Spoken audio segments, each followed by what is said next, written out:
Welcome back to another episode of Spiritual Teachers Podcast.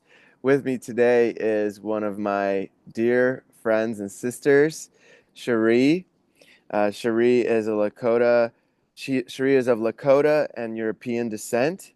Sharea desires to connect people back to themselves and the earth with food as medicine, Ayurveda, ancestral lifeways, and healing and remembrance. So it's such an honor to have you on today, Sharea. Hi, Peter. I'm so excited to be here with you. This is this is gonna be awesome. So we're gonna talk about the Lakota culture. We're gonna talk about ancestral remembrance. We're gonna talk about healing historical trauma and ancient wisdoms, as well as whatever spirit guides us to share as well. So the way that we've been doing the podcast is we normally like to hear about your journey and how it all started for you. And would you be open to sharing that with us? Yeah, of course, Peter. And it's really beautiful because as my journey towards my ancestors and back to my own culture unfolded in the same timeline as me meeting you, really. And I've also always held that it was like a reward for a time in my life. In what feels like many lifetimes ago, was a professional chef. That was the career choice that I chose after high school. Mm-hmm. And I was living the dream of a chef, if you would, in South Dakota, living above a restaurant, working like crazy. Definitely in some more toxic patternings and stuff that are attached a lot of times to that industry. And I had visited California, visited our mutual friend Michaela, Mm-hmm. and I went back home and was just blew away. And I was like, there's something more than this. And so I actually quit my job as a chef. I split up with my partner of that time. I loaded everything I could into my little car and I drove out to California. And that would have been in about 2019. And Mm-hmm. that's really when the start of coming back to myself and my ancestors started. That's such a beautiful journey. And so where did that take you? Um, so I ended up, it's like, as you know, all these beautiful synchronicities. I had seen a flyer for a gathering up on this property where me and you have both spent time there on Palomar Mountain Mm-hmm. outside of San Diego. And on the flyer there was just a part that said there was going to be an opening ceremony from a Lakota elder. Mm-hmm. And at this time, I had not connected with any of my Lakota culture. I grew up in a predominantly white community in the middle of South Dakota, a pretty small town, in a family where I actually am half sisters, half sibling with my siblings, and my mom and my stepdad are both of European descent. So I wasn't around my culture at all, Mm-hmm. but I had had this inkling inside of me of like, there's more. There's Mm-hmm. more to myself. And I had seen on there was going to be a Lakota elder, and I just felt really called to that space. Mm-hmm. And I went there, and I met the elder in a really sweet way. Not like he just happened to be walking by our campsite, me and my roommates at the time, which you know both of, and he said, "Would you like to come join us for ceremony?" And I had a knowing in my heart, like this is where I'm meant to be. There was a few other options going on at the festival as far as like there was a cacao ceremony and ecstatic dance. And he said, "Do you want to come sit in ceremony with us?" And I didn't know what that meant. Mm-hmm. But I sat up with him in a traditional Native American church ceremony in a teepee. And that was my first time, yeah, communing with my ancestors, communing with a plant medicine in a sacred way. And my first time sitting in a teepee in this life. That's so beautiful. So your father was fully Native American, right? Uh, So my mother is European, mostly German. mhm. I'm almost equal if you were to look at the the amount of what creates me. Equal part German, equal part indigenous, North American indigenous. My father is over half indigenous uh descent. Hmm. They go by blood quantum, which is a very interesting system. But he is over half, and that makes me just a little bit over a quarter. My grandmother was almost full. And my ancestry is Assiniboine Nakota and then Hunkpapa Lakota on my father's Mm, line. beautiful. And that though, So he is a tribal member in Fort Peck, Montana. okay, okay, beautiful. So traditionally, those tribes lived in South Dakota, Montana, like those areas. Yes, traditionally, and also kind of hailed from the Great Lakes region. And as settlers and colonizers moved westward, so did the Okay, okay, beautiful, beautiful. So, yeah, that's really interesting that it was the Great Lakes because I grew up in Michigan and that area is so beautiful. Not a lot of people yeah, know, and Michigan's like a hidden gem with so much greenery and so much beautiful nature and so is South Dakota though. I mean, you guys have the Black Hills and there's still huge parks with wild roaming bison and it's a very sacred land. I've come to visit and it's a really special place. yeah, it was so awesome having you come and visit in the Black Hills and spending time with you there. And the Momos from Colombia as well. I remember that so much. And yeah, actually, the Black Hills have a deep history for the Lakota people and for a lot of the tribes that of the region. Hmm. Um, and some of the history of that is that the Black Hills were given to the indigenous people in many treaties. And so as of right now, like the Black Hills still are legally Lakota land, and the government, as you know, like they found gold there, and then there was a gold rush, and so people have occupied the Black Hills illegally for a very long time. And there's a lot of current work going on to prevent mining and um, continued mining and extraction of the Black Hills Hmm. Hmm. in our ceremonial sites. I was something that drew me back to South Dakota after my time in California was to go connect with the people and the ceremonial lands of my own people.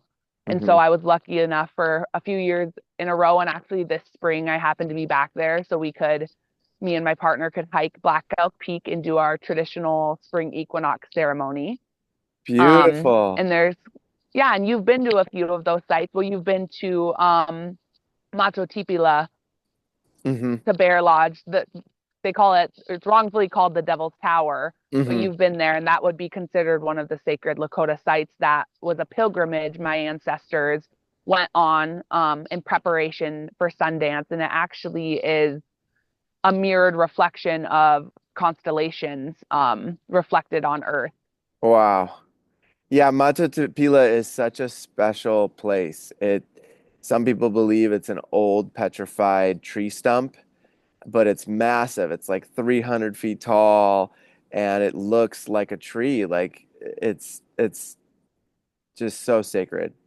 It's such a beautiful space. Yeah, And I love it. and As you were just speaking about it, Peter, the sun was just like the sun came out.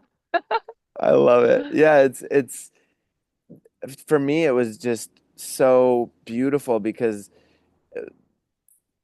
when we went there with the Mamos, the people of Colombia, uh, that are that hail from the Sierra Nevada mountains. That's where they have their land in Colombia, and it was really beautiful to work with them because they are just some of the most connected people to the earth that I've met so far. And I'm going to be seeing them in a couple of weeks here at Aniwa in Mendocino Mhm. County, California again. I haven't seen them since that trip, so it'll be really beautiful to connect with them again. But I I remember just like the power and the energy of the space of that Hmm. particular beautiful location. When I stepped onto that land, it was just so there's just a power to it. It's just like this massive, beautiful vortex of just, yeah, it feels like there was a massive tree there at some point on of Earth's history. Who knows how long ago, but it's just profound. I mean, that tree would have been miles high. Yeah, and when you're traveling on the plains, and you come in the distance, you see that. Yeah, it's definitely just an energy vortex right there. Yeah, I mean, it's profound, and so for that pilgrimage, there was, I believe, four sites, right? That the So traditionally would be part of the pilgrimage. yeah, so there is Black Elk Peak, which is where we welcome the Thunderers. So that would be our traditional springtime ceremony, welcoming the Thunder beings back. And the Thunderers are the bringers of life, the bringers of the storms, of the water. They carry springtime. The And Wakian. so, the Wakia, yep. Hmm. So the Wakia come in the spring, and we would go to Black Elk Peak to welcome them. And something that was profound to me as I in modern times and driving to these sites, this would have been a pilgrimage on horseback or Right. by feet, you know?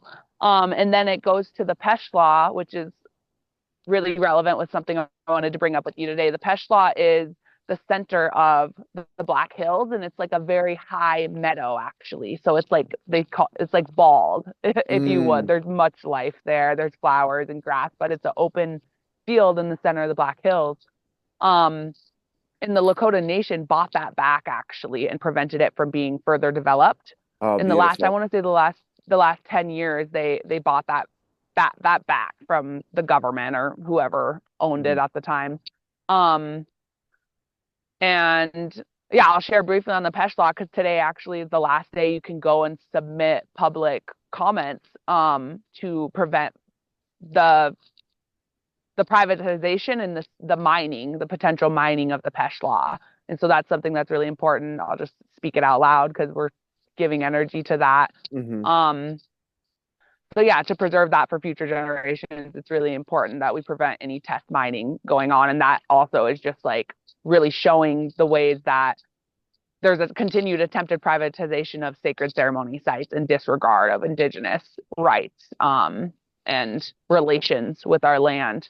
Hmm. And so from the Peshla, the next place would be the Inyan which is the rock making mountain. It's near Mato Tipila, near the Devil's Tower, Bear Lodge. And so you would go there and you would gather your stones to go to Sundance at the Bear Lodge. Oh, beautiful. And so I was lucky enough to one summer to do the whole pilgrimage with a group. There's multiple groups of different bands of the Lakota Nation, different youth groups that put together special times to go out there.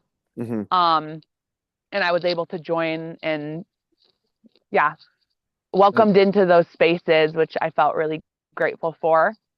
That's super amazing. That's so amazing that you have been able to experience that whole pilgrimage because this has potentially been going on for thousands and thousands of years.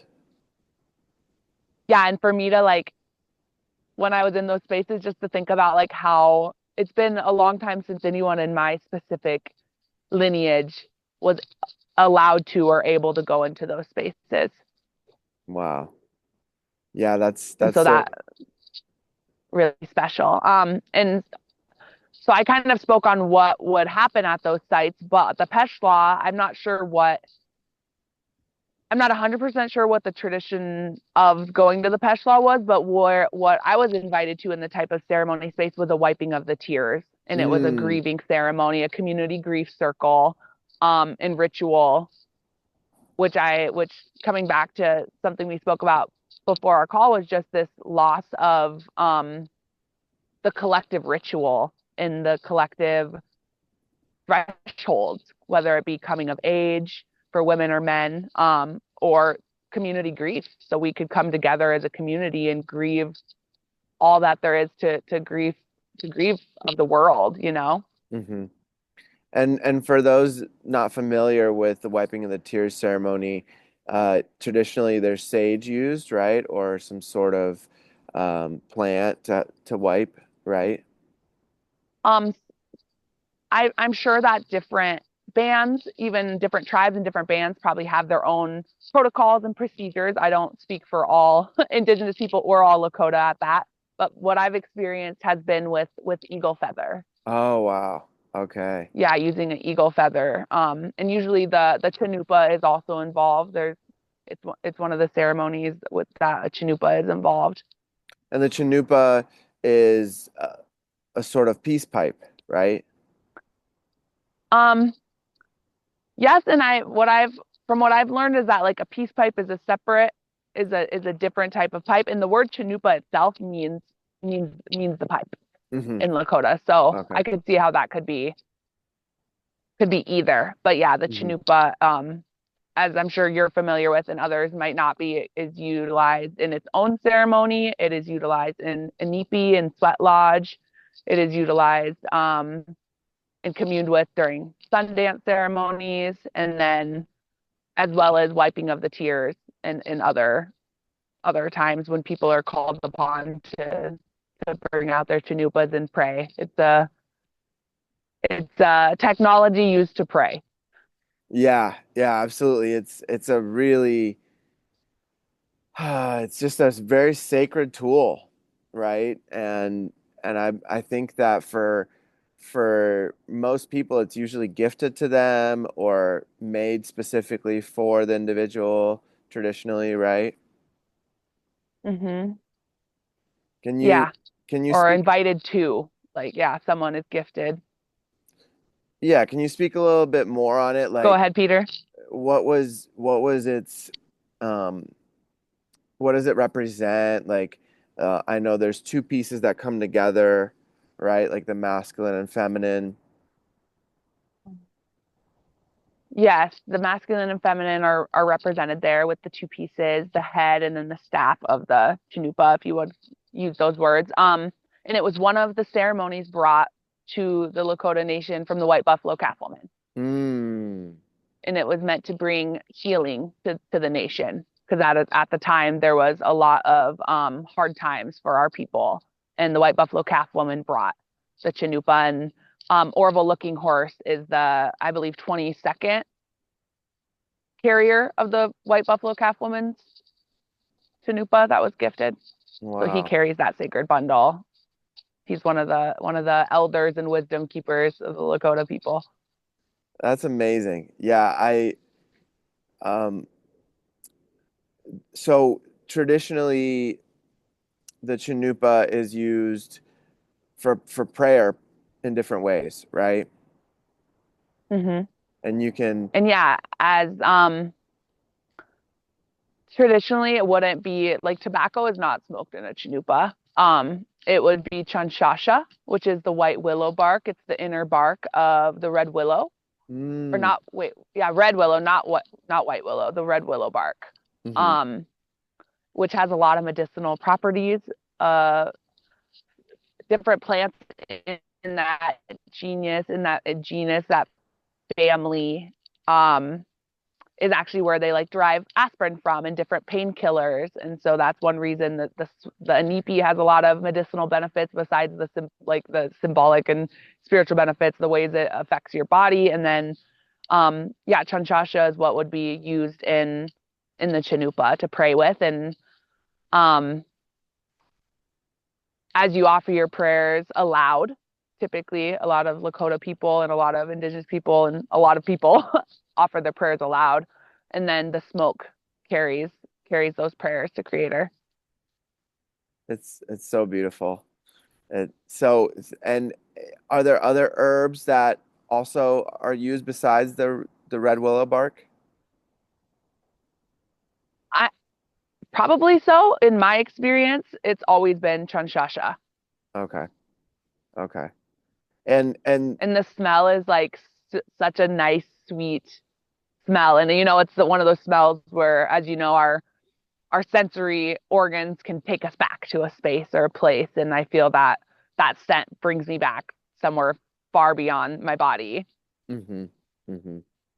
Yeah, there may be some like deep remembrance, right, from that. Yeah. Yeah, that's really beautiful. And you mentioned Anipi. Can you share a little bit what Anipi is and how is that ceremony traditionally run?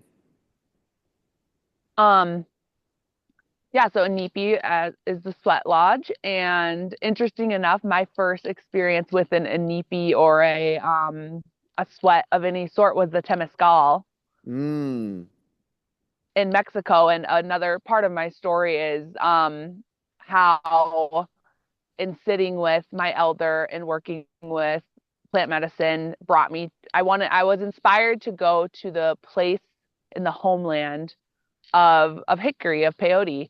mm, And that's what brought me to Mexico for the first time, into Central America. Um, and in wanting to respect the plant and go to, yeah, to the homelands to sit with the traditions where that was came from, where that was gifted to the Lakota people from. And I ended up at a retreat center in the Yucatan, and I sat in a Temescal. wow. And that was my first time in a yeah, in the sacred womb, in the rebirth renewal space like that. And so similarly, I'm sure even Inipi has its nuance across different bands. As you know, it's spread to a lot of different places. And I like to think that all cultures have had some sort of renewal like that, where we're bringing all the elements together. You're in a dome made of earth, whether it be clay, whether it be stone, or Lakota is, the willow and would have been traditionally hides. And now sometimes people use blankets or different types of like canvas tarps for Hmm. the outside of the nipi. Hmm. And then we have, of course, the earth underneath us. We have the fire, the grandfather, grandmother. So you have the fire there, the grandpa fire. Hmm. um, and then we have the water. We have my experience, I know some people have a nipi where they sit both men and women, but from the tradition that I learned from and from my teachers, we have separate inipis. We have a women's lodge and a men's lodge. We have different songs, um, different energies we call in and work with. Hmm. And so I, yeah, we sit with the woman who pours the water and we pray. I love And it. it's a renewal where they pour I'm trying to remember to explain it to people who may not be familiar with it, because I know you are, Peter. Um, yeah, pouring of the hot water onto the rocks. And um, yeah, I think that's all there is to share really about a nipi. And it's meant to be a renewal going into the mother and coming out a brand new baby. And then traditionally the chanupa smoked inside the inipi or afterwards.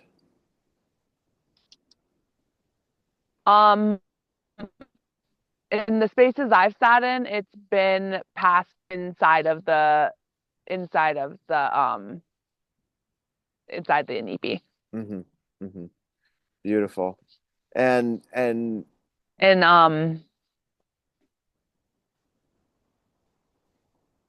so go ahead. with the with the inipi, the individual who carries it, right, that has a connection with that tool, that beautiful sacred pipe, they usually load it with prayer, right? Like they'll pray with the willow bark and then put it inside and then pass it around to the community, to the people in the sweat lodge to pray pray together, right?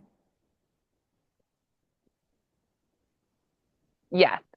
Yep. And I don't know I'm not a Chanupa carrier, so I don't have that exact protocol. Hmm. And I think that it is something that's like beautiful to comment on, is like how living in the times we live in modern times, that like there's parts of these ceremonies that I think the gist of them can be shared, or like lessons from them, general things. And then there's the beauty of if someone's called to it and able to go to those spaces, the beauty that unfolds in like the organic, just being in the ceremony. There are things that I feel are meant to be like kept sacred. For sure. For sure. Yeah. Yeah, it's a very sacred and special space for anybody that's able to experience it. And um, I'm very blessed to have been part of several of those ceremonies. So uh, yeah, it's something that just needs to be experienced. Yeah. And I think just the intention of coming into a space and community to pray. That's what the NEPI is. We come together to pray we come to ask for help. Hmm. That's something I feel like it's a very humbling experience, because to come together in community and express what's on our hearts and what's not on our hearts, because Creator knows what's on our hearts, but to come together and pray and ask for help and ask for pity and to really just show up like that, again, as I feel like a ritual that our society is missing, that bonds communities, that bonds us with the earth, that creates connection. Absolutely. Absolutely. And for me personally, it's my favorite way to pray because for me, it's like being on the earth, being inside of the womb of the mother earth, it's like it's so sacred and it's so beautiful and I'm so grateful to have been invited and have had some of these experiences. So it's really beautiful. I wait for the day that I can sit with you and Skylar in one. We haven't done that Oh, yet. yeah, that'll be really special. Um, huh. And I wanted to bring up I wanted to bring up one of my ancestors and someone dear to my heart, and that really inspires me in all the realms of things that I study and am drawn to in this life, and that is my grandma Lucille. So it's my father's mom. Hmm. I didn't have a chance to really get to know her in the physical Hmm. this life, but we have got to connect so deeply in the spirit world and in the unseen. And yeah, I just wanted to speak her name out loud, and I feel like all the work that I do and all the ways that these ways have came back to me is like a prayer that she held. Mm. Um, and if you've seen photos, she's like, we are lookalikes. You are. I could be Yeah. her. And at 24 years old, when I learned this, I was just blown away. At 24 years old, she left South Dakota and moved to California, and that's the same age and time that I that I had that big move. And I'm getting they called her. Her chills just nickname to... was like the travel. Her nickname was the traveling woman, and this is a good segue into other things me and you have spoke about, Peter, that she wasn't able to because of restrictions culturally, and the law wasn't able to lead into her cultural practices due to colonization and due to boarding school era. And so it's like, for me, it's this redemption and it's this coming back, because it's like my job, it's my duty to, like, it's Mhm. both a honor and privilege that I'm allowed to. And like my ancestors couldn't, if they wanted to during certain time periods, lean into these ways. Mhm. Yeah, so And actually, go ahead. for those people that don't know, it was illegal in America up until the late 70s to practice any of these inipi or any of the traditional ceremonies, right? Yeah, it was illegal. And not long before that, it was illegal, and it was punishable by death. Like, that would not have been something uncommon to be killed for wanting to pray in your own cultural way. It's so crazy And to so think it's about. interesting. Yeah, and it's wild to wrap your head around. And like my father, for example, he is religious and not in a like Lakota cultural way. He's Catholic, and that is due to his mom going to a Catholic boarding school. And I have a lot of friends who are with the traditional ways and also Catholic, and that's like I feel like a subject that is far beyond what our time today here is for. But we have plenty of days and plenty of times to get into that. Hmm. Because yeah, as we know, like Jesus is not a representation, or Catholicism isn't a representation of Jesus Christ. And so my grandma wasn't able to practice these ways. Hmm. Um, and it's like anytime I'm at a ceremony, I think about that my ancestors who were steeped in these ways before colonization and before the settlers, um, that I get to be the person that they prayed would come back to these ways and would hold them. And something one of my teachers taught me that I love is that like it only takes one generation to weave ancestral ways back into your bloodline. I love that. I love that. And you're doing it. And you're doing it. And it's really beautiful to witness you, especially because when I met you, you were just starting to step into these ways again, and it's just so beautiful to have witnessed you and watched you over the past 6 years, just really just glowing and expanding from this reconnection. Yeah, and I feel like a lot of where me and your worlds merge as far as yoga and Ayurveda and mindfulness has allowed me to like really um these are tools and privileges that a lot of people in my lineage weren't able to access or didn't have there, or they didn't go find them, because it was really a exploration for me to find these ways where it's been able to where I've been able to heal in ways where it ripples through my bloodline, and I know it will ripple forward into me and Skylar's family when we choose to have that to bring a family into the world. And yeah, that historical trauma healing has been one of the main areas I've worked in the last 5 years for myself, and with the desire to someday share it with others. And I get to see how um whether it be substance abuse and different things like that really affect my family and my elders. And I've got to have the realizations around where that stems from, Hmm. and have the understanding like when your entire culture is taken from you, of course, to cope with life, people lean on those things. And I just feel grateful that I um have leaned on other things that have allowed me to heal my nervous system, heal my neural pathways, and to come to a place of sobriety, which isn't doesn't exist in my timeline, or it does in my timeline, but not in my lineage on my father's side.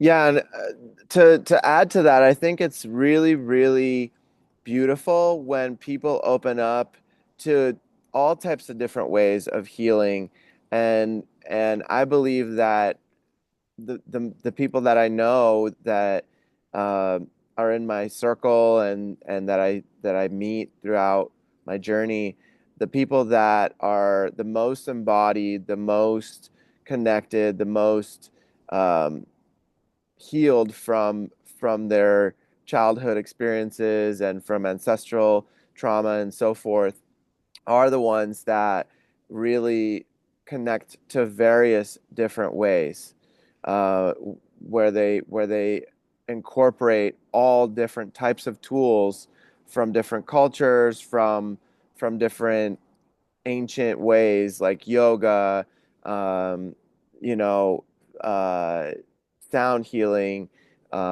working with Amazonian medicines from the Amazon in South America, like you name it. When people really um, find these tools and utilize them, that's what seems to really give the full picture for people and really show them the truth of this reality and the truth of what we're we're here for, as humans.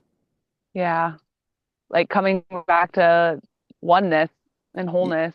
Yeah, like it's a representation of unity of the planet, of unity of everyone coming together, right? And that removal of racism, that removal of like this body being oh, because that person looks that way or this way. No, it's about the soul, right? Because the body is like a coat, it gets shed, and but the soul is what lives on. Yeah, and I think like if you look at any culture, it's culture comes from emerging of other cultures, Hmm. like that's that's at the root of it. And as far as like one of my other teachers shared this theory of just like I'm trying to think of how to concisely express it. Hmm, just cultural exchange. There's a beauty. I have compassion for indigenous folk that have a wall up against sharing certain ways. I have compassion for them because it takes a lot of healing to have forgiveness. Hmm. And for a long time there wasn't a cultural exchange happening. The cultural Hmm. exchange is welcomed and there was a taking happening for so long. Um and as we had just spoke about a place where we weren't able to express any of our cultural things because it was illegal. And Hmm. so there is a safeguarding that happens and I just like honor people who feel that way, Hmm. and I also encourage all people to lean into their own ancestral practices because then there's this beauty that happens when you are going to an elder and they are teaching you a Lakota song and you have a song of your Euro indigenous ancestors or a story or a recipe or a instrument. I learned in this class that I've been doing that there's over 15,000 percussion instruments in the world. And Wow. you go to a drum circle and there's 12 djembes and like we love the djembe, Right. but like where are our drums and just thinking of the richness that happens when we can lean on our own culture and we can all exchange. So it's Hmm. less of this like extraction energy or like yes, learning from other cultures. And I think because the genocide of my people has been so recent and we have clung on to it and it's been in the last 100 years versus European indigenous ancestry, I'm having my own challenges in getting back to a pre-imperial time. Hmm. I'm trying to get back to my own European ancestral roots so I can honor my mother line in that way, and that's why I took up weaving, because Mm. I can't trace that back, but somewhere in all of our lineage there was somebody weaving cloth, Hmm. That's really and so beautiful. I just think yeah, the beauty of it takes extra work. That's one thing, and I think with like the state of the world, if the fastest way for us to get to oneness and connecting is through people leaning on more North American indigenous traditions that like we are not in a state of the world to like not be like moving. Like we need people to come together and care about the planet, care about the earth, care about themselves and each other. And if that pathway is more North American indigenous tradition, and maybe that will open up to them a way where they can go um, back into their own lineage too, because there's a richness and there's a knowing in our cells and our bones when you are like communing with a plant that grew in the Isles and you're from like you're like seven great great great grandmothers was in that region and you get to like drink a tea that she drank. There's something that's like unspeakable in those moments. For sure. For sure. And then that brings up the idea and the concept of reincarnation. And it's been I remember when I first opened up to that idea, it just connected so many pieces for me, you know? And then I would have these moments, and I've spoken a little bit about this in other podcasts, but I've had these moments where I would see myself as like a indigenous person in Colombia, nowadays Colombia, right? Like back then it wasn't wasn't called Colombia, or I was in Mm-hmm. North America as an indigenous person, right? And I had these experiences, and I've had like deep, deep, like emotional moments where like one of the people that I had in my life in those visions was my daughter in that lifetime. And I had like she got kidnapped by another tribe, and there was this like mourning and this like deep sadness that came through with that, and it's very interesting for me to think about that, because our soul does, especially for those of us that have older souls, our soul has had these different experiences in different bodies throughout the whole planet, and other Mm-hmm. dimensions, other planets that we don't even know about. Yeah. Yeah, definitely. And like what comes through for me as far as that is I feel like a different one of my teachers, which I don't know if I need to share some of her stuff with you. Her name is Lila June, and she's just an incredible indigenous anthropologist, like fights for the water and the earth. And anyway, she um shares about how like this body that we are anchored in this lifetime, allows us into different rooms than other people. And so what comes through to me as far as reincarnation and past lives is that like that wisdom and that knowing of those ways um anchored into this body so you can bring them into rooms that maybe I couldn't get into Hmm. as far as white appearing, indigenous appearing, that like I truly think like we come into this life in this body for a reason, Hmm. And so like I might not be received in rooms where people maybe are closed off more to people of color, and I can't bring that message of oneness and connection in all my relations in, but someone might be more open to you who has these remembrances of these indigenous lines running through you. You can bring them into those rooms. Hmm. Hmm. And then we have Yeah, situations like this, like the podcast, where we can come together and really, amplify that message, because that is, for me, the most important message is of connection, of seeing way deeper into somebody's soul, and removing any of those aspects. And absolutely.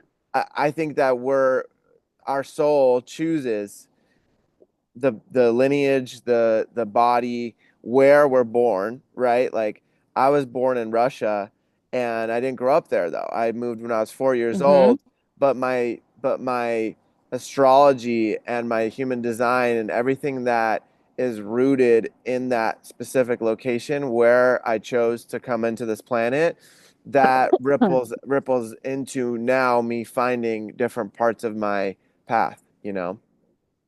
Yeah, it's so beautifully complex. I know, and and so And simple at the same time. yeah, yeah, and something so like I've been completing it's like a woman based Ayurveda training over the last year, and my teacher emphasized that like Ayurveda being grandmother medicine. And that meaning, like if we get back before, like, I'm not talking like my grandma's in the 50s, like microwaving like food. I'm talking like, and love them, they carried wisdom too, but they still were separated from that earth wisdom. Hmm. If we could get back to all of our own grandmas and just cyclical living, that's Ayurveda, Hmm. you know?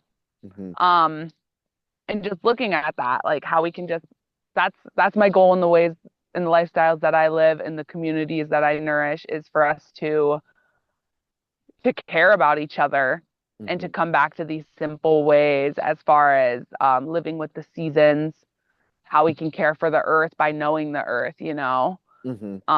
There's such a richness in that, and that we like yeah, I encourage that for others is to get to know your neighbors and get to know the plants outside your door. And I don't mean just your neighbors as in like your neighbors next door, your human neighbors, Hmm.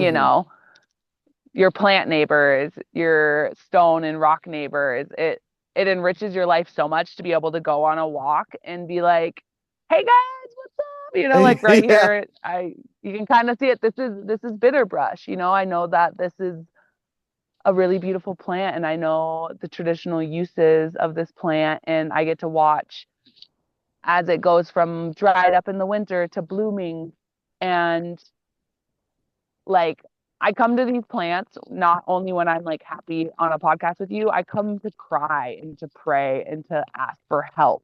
Hmm. Um, and we can do that with our unseen relatives, with our plant nation. And that's just something that always comes back to me as far as sharing with people, is sharing that, like encouraging people to connect with the more than human realms and the unseen and our human realms, because we're in an era of disconnection, or we aren't, but like there's a desire societal norm of an era of disconnection, even though technology is present, of like that human and non-human, just that deep real connection. Yeah, and I think what you brought up is so beautiful because I love how you um, called them neighbors, which they are, right? Like the plants behind me, everything around is our neighbors, and the plants we've lost a lot of societies lost connection to the medicinal properties and all these amazing benefits that these plants are here for. They're just so um, I believe that there's a plant out there on the planet to heal everything. Somebody like a Dr. Sebi brought these ancient wisdoms together with modern times to heal things that were in Western medicine considered untreatable. It was just you could treat the symptoms, but you couldn't really cure it. And if we just came back to these remembrances of what different plants and how they can heal us and treat us, if we just reconnected with that, something as simple as like a dandelion, right? Like people think that's just a weed, but there's so many medicinal properties of a dandelion, and they grow in plethora around the world. Yeah, all over the world. Hmm. Yeah, and it's like the medicinal benefits and the energetics of like when you start to connect with the plants, it's not like you're like, oh, there's a dandelion. You're like, hello, friend. And like Hmm.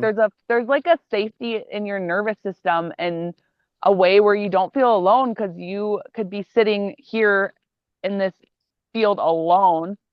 And I have like 15 friends around me, not including like the goats and the sheep, but like these plants, there's a familiarity there. There's a way where you don't feel alone when you're alone, because you're not, Hmm.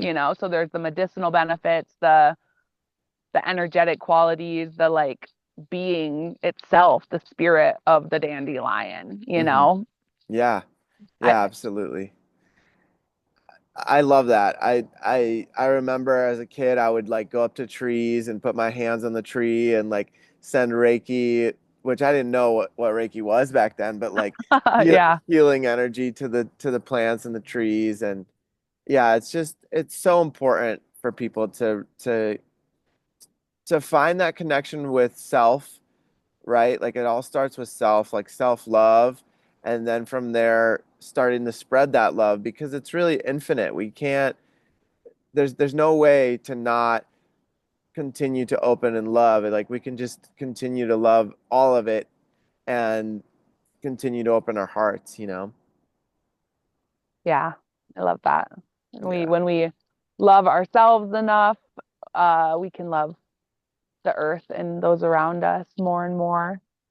And that's like when I think of my healing, like my healing journey, if you would, it's like we don't do it just for ourselves, it's for the betterment of all. Like there's a saying of like, I am not well until you're well. Like Mm, I'm not well until my neighbor is well, I love and that. when we can, the interconnectedness literally of like, I can't be well until my neighbor is fed, like Mhm. just that, the community with our plants and with, I know I keep saying it, but just like our neighbors, like it's something that I continue to foster here. I live in northern Washington, as you know, and this is Okanagan and Methow territory. And um, at times I miss the beauty of the city, and at times it's like I know everyone has their place. You know, we're all doing work in different ways, and for me, I know just like being anchored in this community and bringing that like close village aspects back into my line, back into my lineage. Mm-hmm. Mm-hmm. And the Yeah, plants have been such an important part of it. yeah, I love seeing all the ways that you're making different tinctures and um, different medicines from the plants. Would you like to talk a little bit about that? Yeah, and something I've learned over the years is it's really easy to like or not, I'm trying to think of how to describe it. You know, there's like fad things where people's like get the adaptogens and it's like you're getting it shipped from who knows where Mm-hmm. across the world when like Ayurveda, you know, there's qualities of plants. Chinese Mm-hmm. medicine, folk herbalism, there's qualities of plants. And so how we can connect with our own region, our own area by finding the plants that are the medicines we need to come into balance, you know. Mm-hmm. Um, there's a quality of I don't know, you know, there's a mineral. I'm trying to think of an example exactly, but like ashwagandha is an adaptogen. It's great. It's a traditional Ayurvedic medicine, you know, and it's like, well, where's that coming from when there's like adaptogenic plants outside your front door? Mm-hmm. And so that's a big thing for me is like how we can talking about like wanting good for all, like good for the earth, you know, Mm-hmm. to just to work with the plants that are accessible to us. And it doesn't have to be like out your back door, even just like in on Turtle Island, you know. Um, there's typically plants that have the medicinal benefits of plants from other countries or other parts of the world. Mm-hmm. Yeah, and And I'm not saying I don't go ahead, Peter. Turtle Island is another name for America, right? Yeah. Or yeah, because it kind of looks like a turtle when you zoom out, right? Yeah. I love that you called it that because I have such a deep connection with the turtle medicine, and that's been my main that's been my main power animal since I was a little kid. I had like a huge turtle collection of turtles from all over the world that were made out of rock or wood, you know, and I didn't know it at the time, but it I continue to unravel what that means for me to this day, the working with that medicine. Yeah, I love that how you like were born in Russia and now you live on Turtle Island and that's always been your medicine. Yeah, yeah, it's really interesting. And then recently, it's been about connecting to the bear spirit, which is, you know, very prevalent in Russia and in some parts of America. And I have this bear hat on from the region that you live in now, like the Northwest. Yeah, it's been beautiful living here. It's a really rich culture. The Coast Salish and the Greater Salish region. Um, and Skylar helped me because I really miss being on Lakota land. You know, it really there's a part of my heart that really misses that. And he reminded me that, and I've heard stories from indigenous people here, in this region too of the trade route, you know. And he's like, Mm, we would have been over here too, you know. And like there was cultural exchange going on, you know, like Lakotas wear dentilium, which are these shells on my earrings here, and we don't have an mm, ocean in South Dakota, you know. Like these were traded from the Coast Salish, the ocean people. mm-hmm. And I so for love me that to he find like I love go that ahead. he did. I love that he reminded you of that. Yeah, that's a really beautiful reminder for sure. Yeah, and we for me to lean into to the like I'm here for a reason Hmm. on this Met Howe land. how I can lean into the cultural ways here. I've been working with this group that is hosting a land-based, a primitive skills gathering, and it's an ocean gathering. And I am Oh, just wow. like thrilled because it's such an unknown world to me. A lot of these plants here, where I am in the Methow Valley, are similar to the Black Hills, and I was really connecting with the plants there, and I get to see these relatives here, and the ocean is just a new world to me, and I'm so excited. And I know that like Assiniboine, we're also canoe people, and so I'm just like, it's all coming together, in these ways that our ancestors culturally exchanged, Hmm. um, ways and practices and ceremony. I'm really excited to go like harvest seaweed and pick berries and lean into gathering and more traditional ways of the people from this land, because I think that's when we connect with those ways is how we can uplift and amplify indigenous voices and take care of the land that we're residing on. Yeah, yeah, absolutely. I'm really excited that you're gonna learn that and be part of that. That's really, really beautiful because the ocean has been such a big part of my life, and I'm so connected to the ocean. I live in the desert now, so I miss the ocean very much. Yeah. But I Yeah.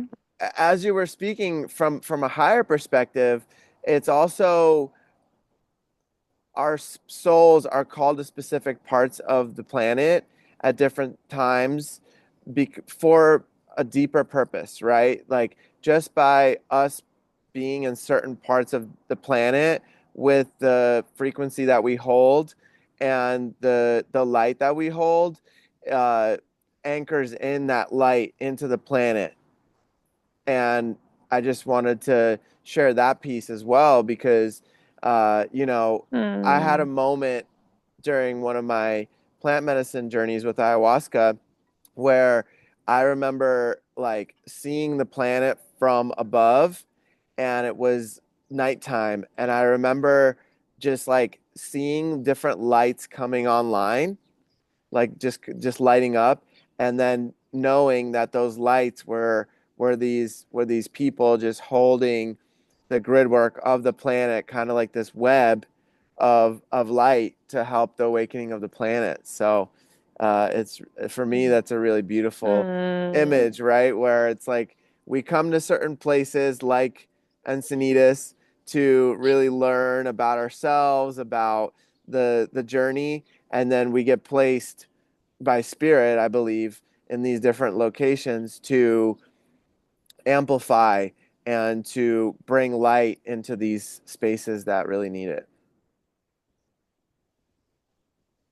Yeah, I feel that. And I can speak just briefly to a little bit of the history of the land I'm on, the Matt Howe people. Hmm. I feel that so much with me and Skylar, and like anchoring in here. This they called this like this was the medicine cabinet in the pantry of the people here. It is so rich. We live on the southern low hills of the Cascade National Park. It's the Cascade Wilderness. It's a huge mountain range. And the indigenous people would come here to gather medicines and to have ceremony and have their gatherings. And the Cascades was kind of this was like a portal over to the ocean. You know, Mm-hmm. we're on the east side, a little bit. Yeah. Anyways, we're on the east side of the mountain range, and just that like, how to describe it? The land misses people that honor it. Mm-hmm. The population here, the indigenous people got drove out of this valley. They got pushed over to the next valley, which is this is a high desert actually where we live. But the next valley over is more dry, I guess you could say. The beautiful Columbia runs through there. The land itself is beautiful. All land is beautiful, but it's there's less resources on that side than the indigenous people were used to over here. And this side got very settled, and there is not a diverse population here. If you There just isn't a lot of diversity here. Mm-hmm. And there's not a lot of the traditional people on these lands. And so I love to think that, like, of course, the people miss the land, and like the land misses its people. So, like, me and Skylar can come here and like be in this way of honoring the land and connecting with the plants and the animal nation, and reminding our other neighbors of what that can look like. Hmm. And your lifestyle together is so inspirational. A lot of people are inspired by these ways of coming back to the earth, connecting and utilizing and being in union with the plants, with the land. And I know that you guys, uh, Skylar in particular, he's been on the podcast, by the way. We have an episode with your partner Skylar already out, and we're planning on doing another one with both of you guys together, which will be really beautiful. Uh, and and just honoring the ways that you guys are really um, honoring the land and utilizing and living in this beautiful way in harmony with the land and in reverence of of everything around, you know, and who knows where spirit will Hmm. place you guys, me, whoever, right? Like, but right now that Yeah. reverence and that prayer is there and it's felt by the planet, you know. Yeah. Yeah. I prayed for a long time to have a lifestyle like this. And it brings its challenges up, but I wouldn't trade it for anything because the reward is so beautiful and to live with the land, and we're on a small little organic farm. I always prayed to connect with my food more and more with my background as a chef. And so here we are, just living simply. And I think living in this way is another way we can connect to our ancestors. And a lot of the things I do, I like to do things that my ancestors would recognize. Hmm. So whether that's tending the land or weaving, or working with animal hides, and that's our journey right now of just like primitive skills and ancestral remembrance in Hmm. that way. Hmm. Yeah, I'm really excited because I'm planning on going to an event where I'll be able to learn some of those skills as well because that's something that I've been so called to for so long. And one of my buddies out here in Las Vegas, he's very embedded in that culture, and he's like an expert flint napper. He's like one of the best in the world, Uh-huh. and he's really good at tanning hides and like making traditional slingshots and all these really amazing things that every day I talk to him, he's like, "Oh yeah, I know how to do that." And I'm like, "Bro, why didn't you tell me?" And so yeah, I'm just really excited to learn more of that, and maybe I'll see you guys at that event potentially in September. Yeah. Oh, I really love that. I think we just, it's just like these things that are actually so simple, and it's like when we come back to them, I think we just know who we are more and we can just show up more well-resourced for the world and for our community. Yeah, and for those watching, for those listeners that are listening in, Cherie has this beautiful plant like behind her. It looks like you have feathers like coming out of your head. It's so cool. Yeah, but I love it. yeah, and if you want to see the live video, it's on YouTube as well. But yeah, it's been such a beautiful conversation with you, Cherie, and I'm really excited for the next chapter, the next episode where we'll have a conversation with yourself and Skylar. So I'm sure that there'll be some really beautiful um, conversations with that, and I'm really looking forward to that episode. And thank you so much for your time and for the beautiful energy that you carry and all the ways that you honor the earth and show that with your embodiment to the planet. It's such an honor to have you. Hmm. Thanks, Peter. Yeah, I look forward to many more podcasts and conversations with you. I All love you right. very much. I love you too. Until next time, Cherie.